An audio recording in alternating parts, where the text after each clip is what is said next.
मेरे चैनल में आपका स्वागत है। हमारा विषय आज है मार्कस ऑरेलियस स्पष्ट रूप से कैसे सोचें, स्टोइसिज्म। मार्कस ऑरेलियस सबसे प्रसिद्ध और प्रसिद्ध स्टोइक दार्शनिकों में से एक हैं। वह 161 से 180 ईस्वी तक रोमन सम्राट थे और वे अंतिम शासक थे जिन्हें बाद में 5 अच्छे सम्राट के रूप में जाना जाता था। वह उस समय दुनिया की सबसे उच्च स्थितियों में से एक में थे और उन्हें चाहिए होता तो उनकी सभी कामनाओं और इच्छाओं की साकारता के लिए पहुंच होती, लेकिन उन्होंने अपना जीवन न्याय और न्याय को समर्पित किया। उनके शासनकाल के दौरान ऑरेलियस ने समय निकाला स्वचरित्र लेखन की एक श्रृंखला का निर्माण करने के लिए, जिसे अब मेडिटेशंस के रूप में जाना जाता है, जो बन गया है स्टोइक में सबसे महत्वपूर्ण पाठ्यक्रमों में से एक। दर्शन। मेडिटेशन में ऑरेलियस खुद को सुधारने के तरीके वर्णन करते हैं। इनमें से अधिकांश ब्रह्मांडीय दृष्टिकोण लेने पर केंद्रित थे और आपके स्वयं और दूसरों के ऊपर आलोचनात्मक विचार करने में।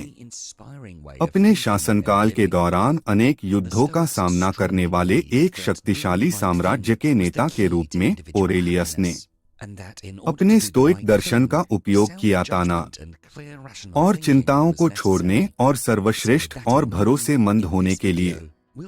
उनके जैसा नेता। स्टोइज्म एक प्राचीन और अत्यंत प्रसिद्ध है दर्शन जो सिद्धांत के अलावा भी है। विचार। मार्कस ऑरेलियस सबसे प्रसिद्ध और प्रसिद्ध स्टोइक दार्शनिकों में से एक हैं। वह 161 से 180 एडी तक रोमन सम्राट थे और वे अंतिम शासक थे जिन्हें बाद में 5 अच्छे सम्राट के रूप में जाना जाता था।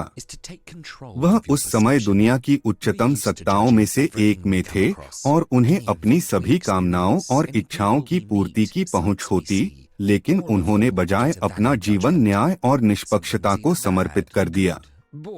अपने शासनकाल के दौरान ऑरेलियस ने स्वचरित्र लेखन की एक श्रृंखला का निर्माण करने का समय निकाला, जिसे अब मेडिटेशंस के रूप में जाना जाता है, जो स्टोइक दर्शन में सबसे महत्वपूर्ण पाठ्यक्रमों में से एक बन गया है। मेडिटेशन में ऑरेलियस खुद को सुधारने के तरीके वर्णन करते हैं। ये अधिकांश रूप से ब्रह्मांडीय दृष्टिकोण लेने और अपने और दूसरों के ऊपर आलोचनात्मक विचार करने पर केंद्रित थे। अपने शासनकाल के दौरान कई युद्धों का सामना करने वाले एक शक्तिशाली साम्राज्य के नेता के रूप में ऑरेलियस ने अपने स्वयं के स्टोइक दर्शन का उपयोग किया तनाव और चिंताओं को छोड़ने और वो सबसे अच्छे और भरोसेमंद नेता बनने के लिए जो वे हो सकते थे। स्टोइज्म एक प्राचीन और अत्यधिक प्रसिद्ध दर्शन है जो सिद्धांत के अलावा एक सचमुच प्रेरणादायक विचारक। स्टोइकवादियों का दृढ़ विश्वास था कि सही काम करना व्यक्तिगत खुशी की कुंजी है और सही काम करने के लिए ठोस निर्णय और स्पष्ट तर्कसंगत सोच आवश्यक है। इसलिए इस वीडियो में हम मार्कस ऑरेलियस की शिक्षाओं से 5 महत्वपूर्ण सबक लेते हुए बात करेंगे कि आप अपने मन को कैसे तर्कसंगत बना सकते हैं, जो आपको स्पष्ट रूप से सोचने में मदद कर सकते हैं। अपनी समझ को प्रशिक्षित करें। मार्कस ऑरेलियस कहते हैं, चोट पहुंचने का चुनाव न करें और आपको चोट नहीं लगेगी। चोट न लगने का अनुभव करें और आपको चोट नहीं लगी होगी। स्टोइकवाद का सबसे बड़ा सबक है कि अपनी समझ पर नियंत्रण रखें। हम सब कुछ भी आंकने की आदी हो गए हैं। हर घटना का मूल्यांकन करते हैं, हर व्यक्ति का, हर दृश्य का, सभी को मूल्य निर्धारण। कुछ भी बुरा, अच्छा, नीरस, मजेदार, सुंदर, बदसूरत आदि लगता है।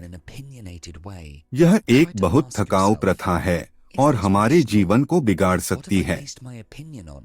उदाहरण के लिए, कठिन दिन पर हर बातचीत को भयानक ठहराना उस दिन को और नकारात्मक बना देता है। एक बोरिंग पार्टी को ऐसा लेबल करना उसे वैसा ही बना देगा। हम अक्सर भावनाओं से प्रभावित होकर आकलन करते हैं जो पूरी तरह तर्कसंगत नहीं होता। स्टोइक्स लोगों को सलाह देते हैं कि सब कुछ का आकलन सावधानी से करें और अपने पहले निर्णय को भुलाने की कोशिश करें।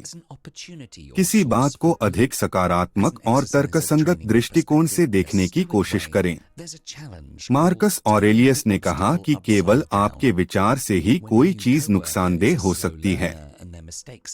इसलिए आपके पास यह नियंत्रण है कि किस स्थिति से कितना प्रभावित हों। स्टोक्स हर बुरी घटना को अच्छाई का अवसर मानते हैं।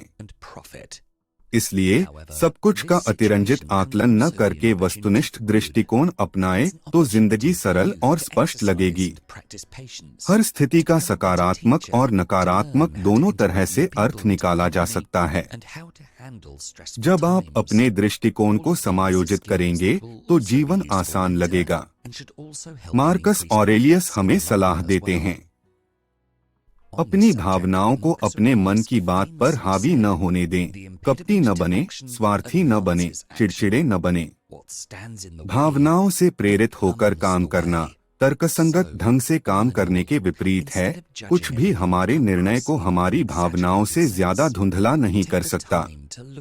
इसलिए स्पष्ट रूप से सोचने के लिए भावनाओं पर नियंत्रण रखना बहुत जरूरी कौशल है।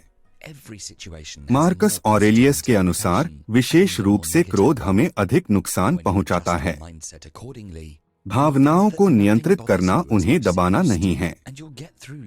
क्रोध पर नियंत्रण स्टोइक के अनुसार भावनाओं को पुनर्निर्देशित करके होता है। यह सोचें कि क्रोध से क्या फायदा होगा और क्या नुकसान। फिर भावनाओं को लाभदायक ढंग से व्यक्त करें। चिंता और डर को भी दबाने की बजाय पुनर्निर्देशित करें और चुनौतियों का सामना करने के लिए इस्तेमाल करें। भावनाओं पर नियंत्रण शांत मन की कुंजी है। हर स्थिति में पहले यह सोचें कि मैं किस पर नियंत्रण रख सकता हूं। जो नियंत्रण में न हो उसे स्वीकार करें। जो हमारे नियंत्रण में है उस पर ध्यान दें और जो नियंत्रण से बाहर है उसे जैसा है स्वीकार करने का प्रण करें। यही मानसिक शांति देगा। नियंत्रण का द्विधा सिद्धांत। मार्कस ऑरेलियस के शब्दों में, आपके पास अपने मन पर तो नियंत्रण है, बाहरी घटनाओं पर नहीं। इसे समझें और आपको शक्ति मिलेगी। नियंत्रण का द्विधा सिद्धांत इस बात को समझाता है कि हमारे नियंत्रण में कौन सी चीजें हैं और कौन सी नहीं। जैसे मौसम, ट्रैफिक की समस्याएं या लोगों का आपके बारे में क्या सोचना, ये सभी आपके नियंत्रण से बाहर हैं। लेकिन आप क्या पहनते हैं, कब निकलते हैं और किन लोगों के साथ रहते हैं, यह आपके नियंत्रण में है। इसलिए जब भी कोई परिस्थिति आपको कुछ खास तरह का अनुभव कराती है तो पूछें कि मैं किस पर नियंत्रण रख सकता हूँ। जो भी आपके नियंत्रण में है उस पर कार्रवाई करने का कारण है। जो भी आपके नियंत्रण से बाहर है उसे बिना प्रभावित हुए स्वीकार करना और गले लगाना सीखना चाहिए। इन दोनों के बीच अंतर समझना और तदनुसार कार्रवाई करना आपके मन को तुरंत साफ कर सकता है। नियंत्रण के द्विधा सिद्धांत का एक बहुत ही महत्वपूर्ण हिस्सा अमोर फाटी है, अर्थात भाग्य के प्रति प्रेम। जब आप जीवन और उसकी सभी परिस्थितियों को गले लगाते हैं तो हमेशा जीवन से प्यार करते हैं। आप भाग्य से बच नहीं सकते या अपने नियंत्रण से बाहर की परिस्थितियों का फैसला नहीं कर सकते, लेकिन आप किसी भी स्थिति में अपने जीवन से प्यार करने का चुनाव कर सकते हैं। अगर आपको किसी ऐसी नौकरी के लिए अस्वीकृत कर दिया जाता है जिसकी आप सालों से कामना कर रहे थे, तो ऐसी स्थिति में आपको लग सकता है कि इसका कोई उपाय नहीं है। लेकिन यह गलतफहमी है। इसे नकारात्मक रूप से न लें, बल्कि इसका उपयोग सकारात्मक रूप से करें। अगर कारण आप में कमी थी तो उस पर काम करें, या फिर बाहरी कारण था जो आपके नियंत्रण में नहीं था।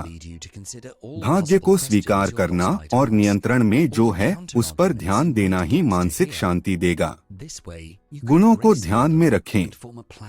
मार्कस ऑरेलियस के शब्दों में अपने अंदर गहराई से खोजें, वहाँ भलाई का एक स्रोत है जो हमेशा बहने को तैयार है। गुण उत्कृष्ट चरित्र का लक्षण है, अर्थात नैतिक रूप से अच्छा व्यवहार। नैतिक व्यवहार से न केवल आपका भला होता है बल्कि सबका भला होता है। स्टोक्स का मानना था कि जो बड़े हित के लिए है वह व्यक्ति के लिए भी हितकर है। इसलिए सबसे तर्कसंगत वो हैं जो बड़े हित के लिए काम करते हैं, अर्थात गुणवान जीवन जीते हैं। जब जीवन अप्रत्याशित मोड़ पर आता है तब गुण हमें मार्गदर्शन करते हैं और हमें जमीन पर रखते हैं। सबसे गुणवान लोग सबसे शांत और आरामदायक होते हैं। गुणवान बनने के लिए स्टोइसिज्म के 4 सबसे महत्वपूर्ण गुणों को ध्यान में रखना चाहिए: ज्ञान, न्याय, संयम और साहस। स्टोक्स की दृष्टि में ज्ञान अच्छे बुरे, मध्यम या तटस्थ का आकलन कर पाने की क्षमता है।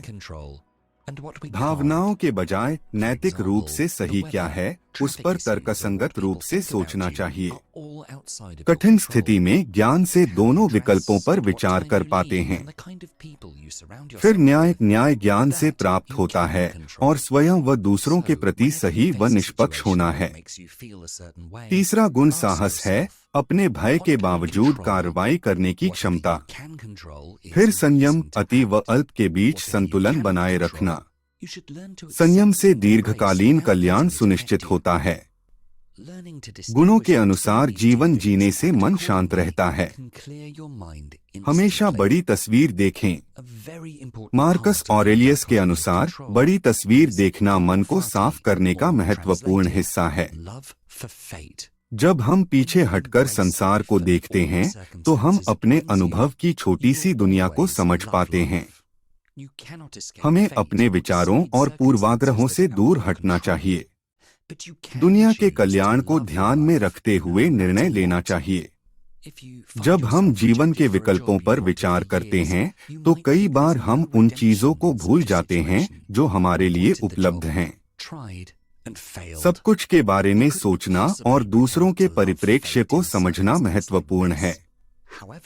बड़ी तस्वीर देखकर ही सही निर्णय लिया जा सकता है। यह मानसिक स्पष्टता लाता है। अगर आपको यह वीडियो पसंद आया तो कृपया हमारे पूरे दर्शन शास्त्र के जीवन गीत सूची को जरूर देखें और प्राचीन दार्शनिक ज्ञान का उपयोग करके सफलता और खुशी पाने में मदद के लिए और वीडियो के लिए सदस्यता लेना न भूलें। देखने के लिए बहुत बहुत धन्यवाद।